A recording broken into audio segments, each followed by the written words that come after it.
Hi again, everybody. This is day 2 of the autoimmune cooking, and I hope you enjoy cooking with me. I hope you enjoyed yesterday's episode. So today we're going to do the roasted vegetables. We are going to do cauliflower. If you have a hard time chopping, if you've got inflammation in your hands, you can just thaw a package of frozen organic frozen cauliflower. Just thaw it out and do it the same way. Once this is cut, follow from there and do it the same way. We've got these beautiful carrots. They are you can use regular carrots, but they are purple carrots, purple and orange carrots. When I slice into them, they look like this and they're gorgeous. So we've got that, and we've got asparagus that we're going to roast. We've got some beets. This one's peeled, a golden beet. This one isn't peeled yet. And we've got red beets. So this one's peeled, this one isn't peeled yet. We've got some purple onions. We've got some celery, and we cut and break off the pieces and put them in a large bowl. I'll actually put that there. So you can use the stalk as well if you like. There's some, cut out any brown bits or dirty bits, and then add it to the bowl. That one's a bit brown. I'm just gonna slice that in half. Actually, I'm not even gonna use that whole piece because it's a little bit dirty all the way through. And this one, I will just pull that apart and pull the greenery off. This one's a bit dirty right there, so I'll just kind of shave that off and literally just pull it apart. So there we go. And this one I'm going to toss in olive oil. I'll just drizzle the olive oil over top like that. It's probably about 5 tablespoons. I will toss with my hands.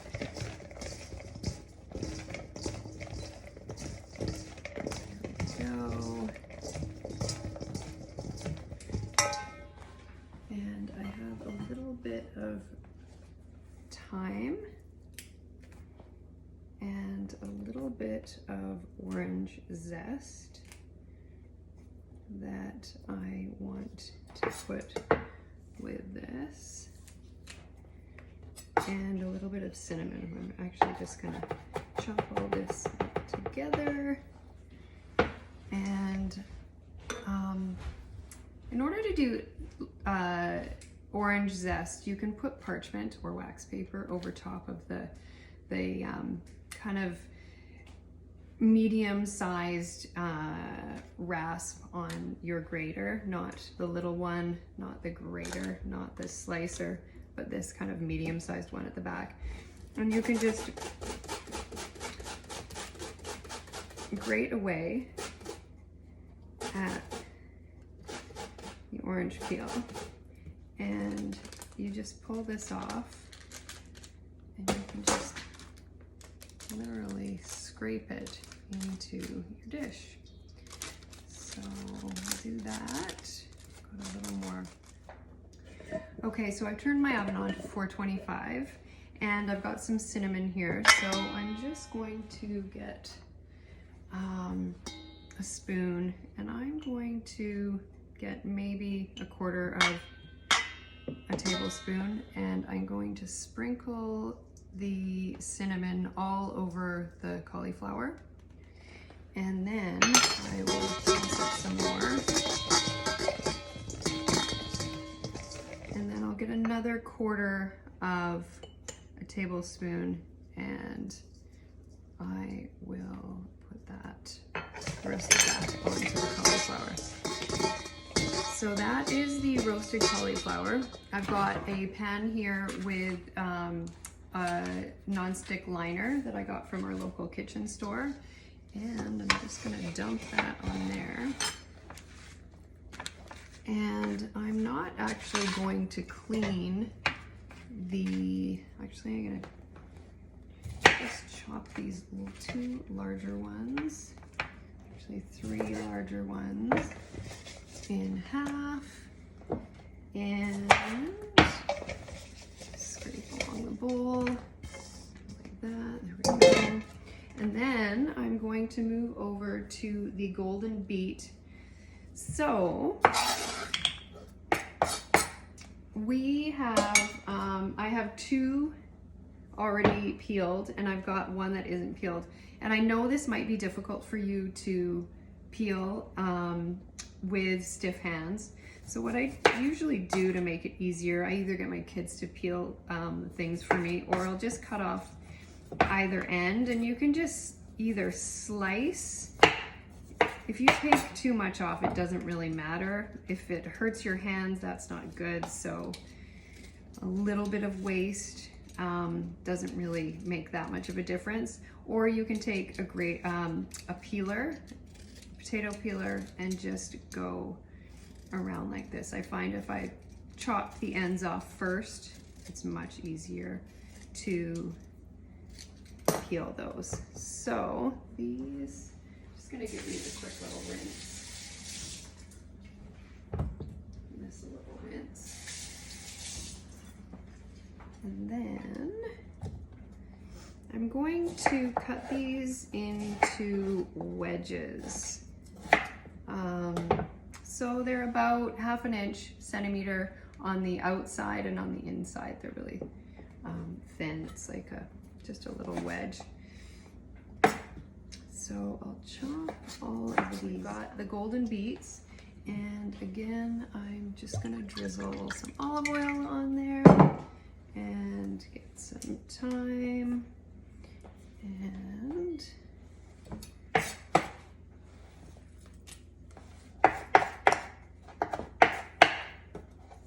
chop that up and sprinkle it on.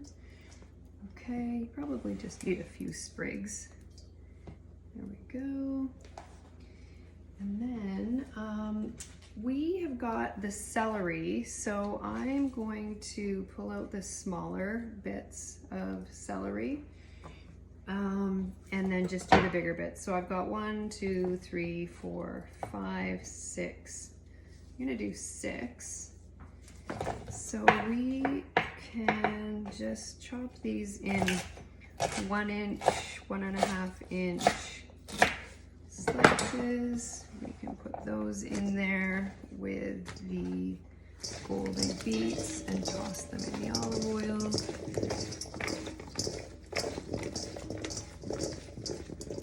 And then we can take our onion that I peeled already. Much easier to do yesterday. I had a tough time with that. And so what I just do with these is I quarter, and then I do 1/8 for each of them. So they're just large pieces. So 1/4 and 1/8.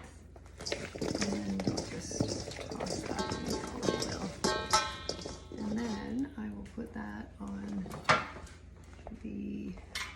another baking sheet that is lined with the non-stick sheet. And that is 1 tray of the roasted vegetables. So I'm going to put the carrots and the beets with the cauliflower. So I'll chop those up. So I like to do little medallions. So I'll kind of go from the half there across in a diagonal, and then I'll turn it a 1/4 turn. Again, the half there, and then chop, 1/4 turn, chop, 1/4 turn, chop, 1/4 turn, chop, 1/4 turn, chop, 1/4 turn. I just think it's really pretty the way they are. It's a little bit different. It's not a square, it's not a circle, it's not a half circle. It's just a nice little gem. All right, so we've got 2 more. So I've got 3 carrots here, actually 4. I had another one I was gonna peel while doing a video, and yeah, looks fairly similar. You don't have to peel. I like to peel them. It's just a cleaner look when you serve it. So I will cut them again. So cut through, 1/4 turn, cut to the half on this end, on my end. There we go. So we've got carrots in the stuffing, and we've got roasted carrots. I love roasted carrots. And I think almost everybody I know likes roasted carrots, and they're nutritious.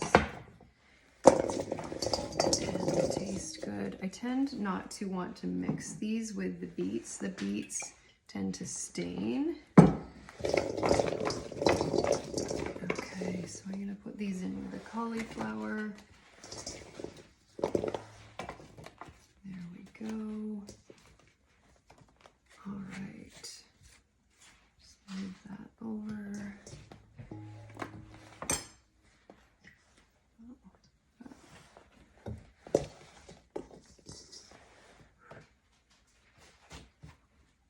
All right, there we go. So we've got 2 trays of roasted vegetables all ready to go. I'm gonna pop those in the oven, 425 for about 35 minutes for these vegetables.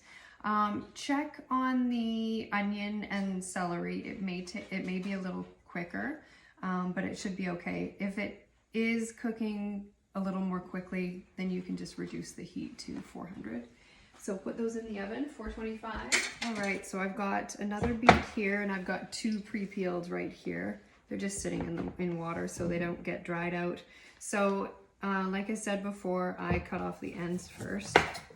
Find it easier. And then I just kind of go around it. You can go from top to bottom all the way through, but I find going around is the easiest for my hands.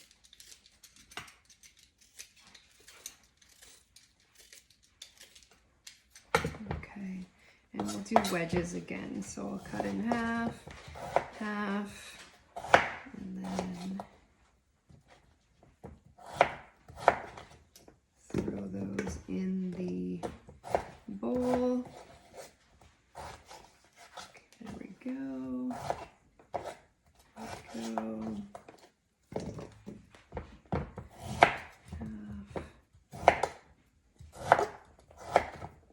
These are really pretty too. I don't know if you can see the lines in there, but I think that's really, really nice. And you can see the lifelines, I guess, of the beet.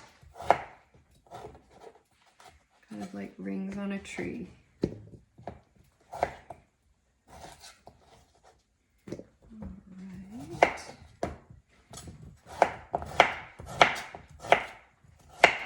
So with the stuffing, you may have leftovers, and with the roasted vegetables, you may have leftovers as well.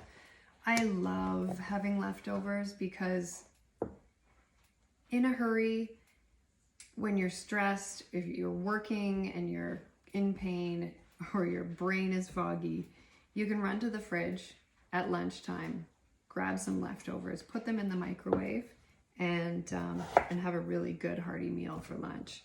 I love leftovers. I quite often make more than enough for dinner so that I can have leftovers for 1 or 2 days. And it just makes life so much easier. Life is less stressful. And then, yeah, your sanity stays at a normal level. So this is just thyme, chop up a few sprigs,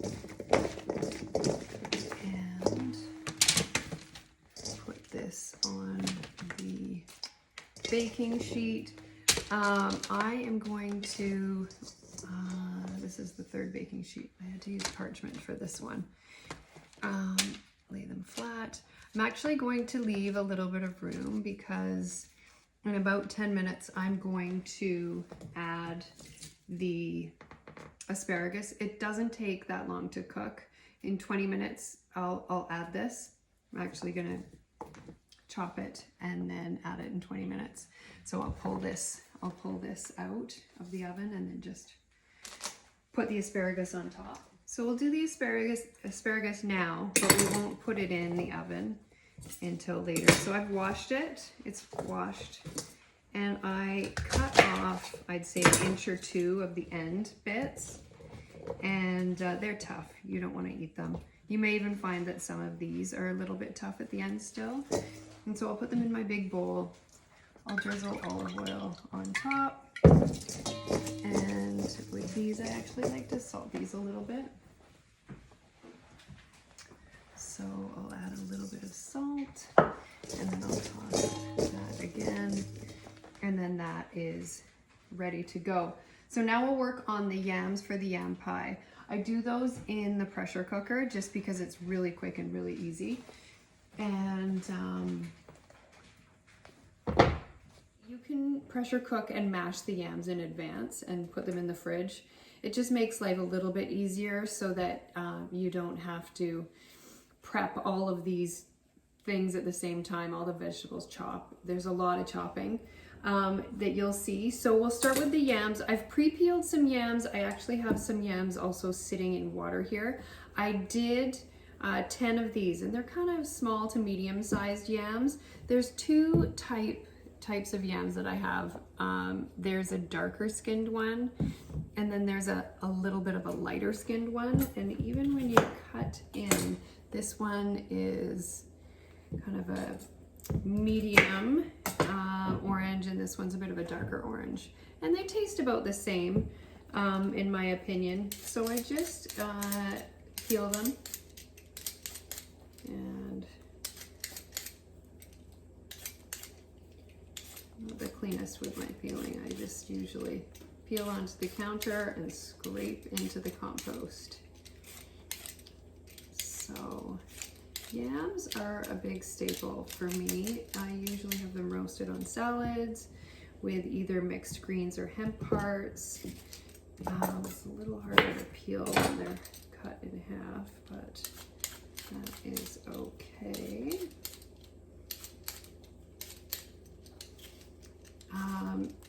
And then I've made sushi with yams, so I will cut them into strips and then bake them or roast them in a pan. I'm not going to do these 2. I'll just chop them up. So just chop them up in big chunks. We're going to just put them in the water here. And because we're pressure cooking them, it doesn't really matter what they look like. They'll get cooked through nicely in the pressure cooker. And then we're going to mash them. So we will take this over to the pressure cooker. I'll see you there. All right, so here we are at the stovetop pressure cooker.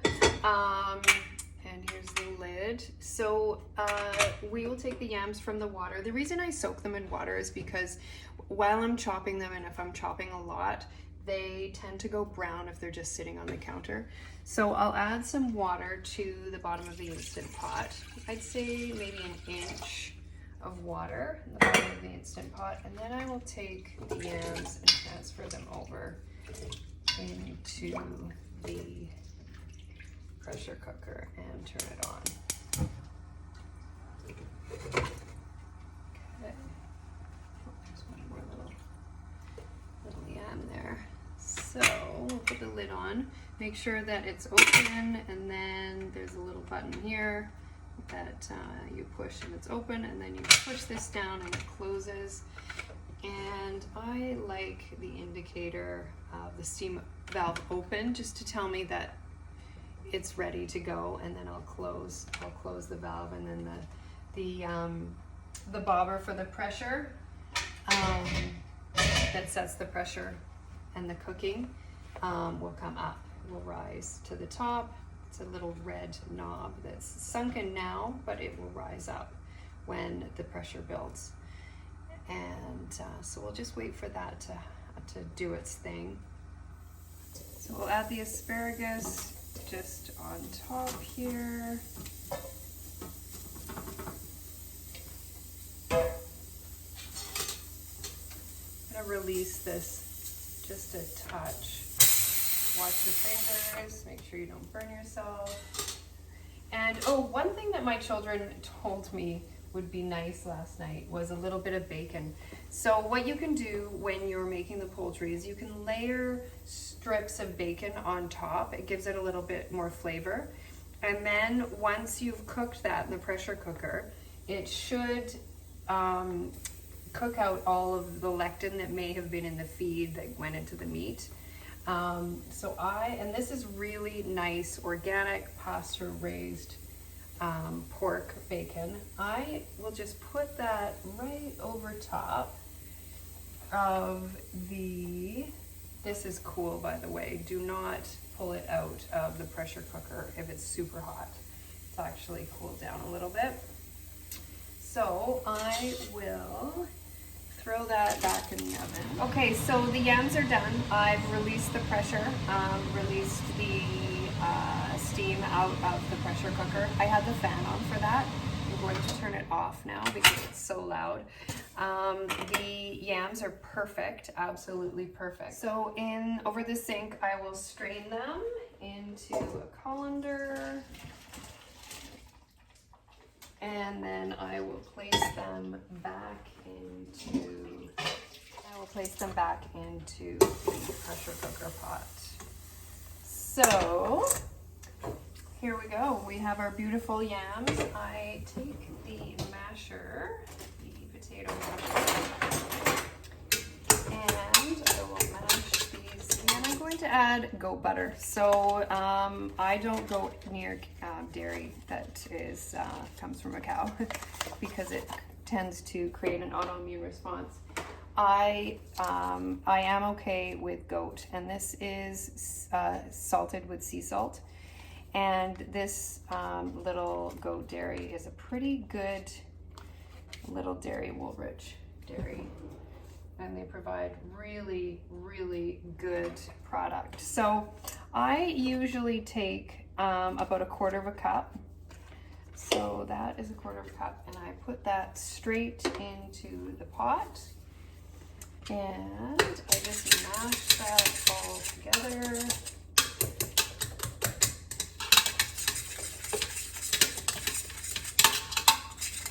I've got my covered casserole dish. The lid is here, and then I will just scrape out the yam into the casserole. This can be done a day in advance, and then you can pop this in the oven. It's already ready to go for Christmas dinner. And then you just pop it in the oven with your roasted vegetables, and then it's done at exactly the same time. All right, so what I've done with the yams is I've made this swirl pattern. Okay, so now we're going to add the topping, the brown sugar, Swerve brown sugar, and the goat butter topping. So what you'll want to do is take 1/2 cup of the goat butter and put it in a saucepan.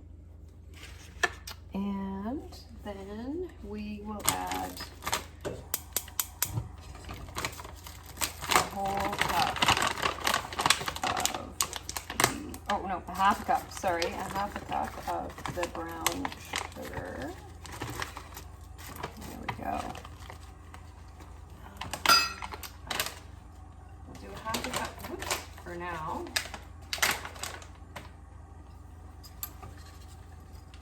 And we'll melt that down. And then it's a bit lumpy, so there we go. And then we're going to do the second cup.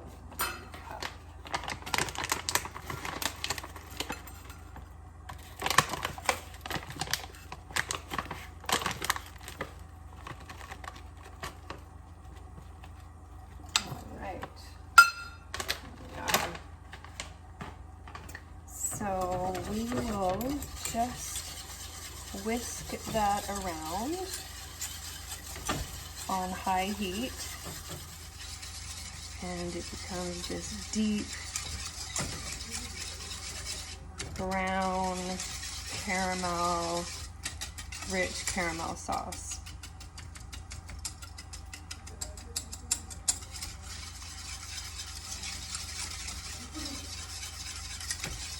It is gorgeous caramel sauce. So once it's at that point and the sugar has dissolved, it's ready to go. And pour it over the pecans that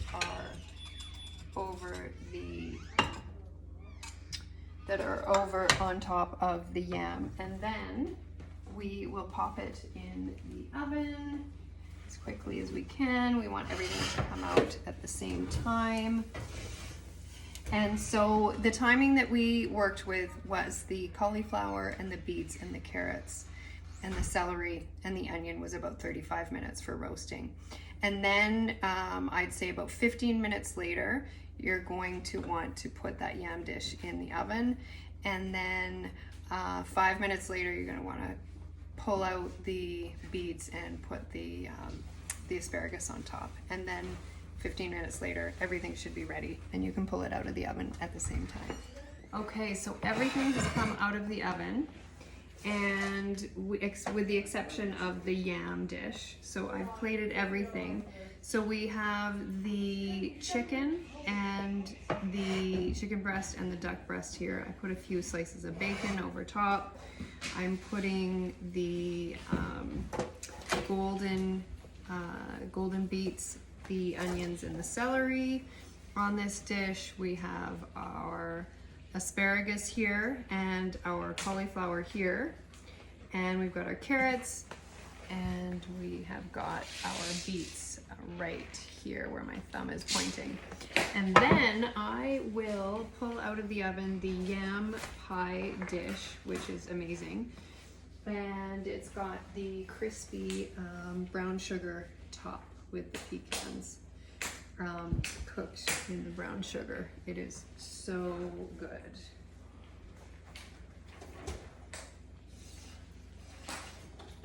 Okay, and it's bubbling away here, and there it is. Ooh, I think I put a bit too much brown sugar topping on it. But once it cools a little bit, it will crisp up, and you just dig right in, and it is delicious. It is so... All right, so now we are going to do the gravy, and it's going to be cassava flour gravy. Usually in the past I had used flour for this gravy. This all has to be done in a fairly timely manner. So we're gonna turn the stove to high. We are going to grab a whisk, and we will put about 2 tablespoons of oil, and then we're going to add 2 tablespoons of the cassava flour, and then we will just whisk this up. Actually, maybe do a little bit more oil, just a touch, not too much. And then we will whisk this up, and I'll show you what it looks like. It will look like that, kind of semi-dry, semi-wet. So you will have leftover broth from yesterday from cooking the chicken and the duck in the Instant Pot. You can sieve that out, and you'll need 2 cups of that, and you just pour that into the flour and oil mixture and vigorously whisk this until combined. And then you will add a little bit of color and salt to taste, and you'll use the soy-free soy sauce.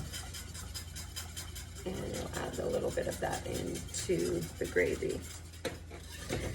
All right, the trick with the gravy is that you have to whisk it very quickly, continuously throughout the whole gravy making process. And then when it's complete, you get this beautiful sauce, golden sauce. And then you put that in a gravy dish and serve with your main course. The duck and the chicken and the roasted vegetables and the crispy bacon all on one platter. We've got the cassava flour gravy in there to go over whatever you like it on top of. And then we have, this is cool now, don't go touching your hot dish, but this is the yam dish with the pecan, crispy pecan and sugar topping. All right, we can't forget the salad. I almost forgot. So I am going to use a pre-washed mixed greens mix. And I just use my clean hands and I dump it in the bowl. So I'd say 1 big handful and 1/2 of a handful. So it fills the bowl about that much. And we've got about 1 cup of pecans, and we have about 1 cup of pomegranate seeds for color. I use the frozen pomegranate seeds from the freezer aisle. I don't actually pull apart a pomegranate from the fresh produce aisle. It's just a lot of work and it can cause some joint pain in your hands. So that's what I use. So here we go. We've got the lettuce, we've got the pecan, we've got the pomegranate. And I like to do a nice green apple. Usually Granny Smith apple is the best. It's got a little bit of red on it. I like the little rosy red parts on apples. It just, you know, they're healthy and fresh when they have that mark. And I just core the apple without cutting myself. This is actually really sharp. All right, once you've added the apple, you'll add 1/2 cup of goat feta. And then in an old jam jar, you're going to want to put 3 tablespoons of extra virgin olive oil, 3 tablespoons of balsamic de Modena vinegar, and 3 tablespoons of maple syrup. And you shake it up and that's your dressing. And then you'll dress the salad lightly and then you serve with your dinner. We'll see you tomorrow. We have a really incredible dish. It is a macadamia nut cheesecake. It's dairy-free, lectin-free, and it is delicious. And the cheese is actually made out of macadamia nuts. So tune in tomorrow. We'll see you tomorrow for that episode.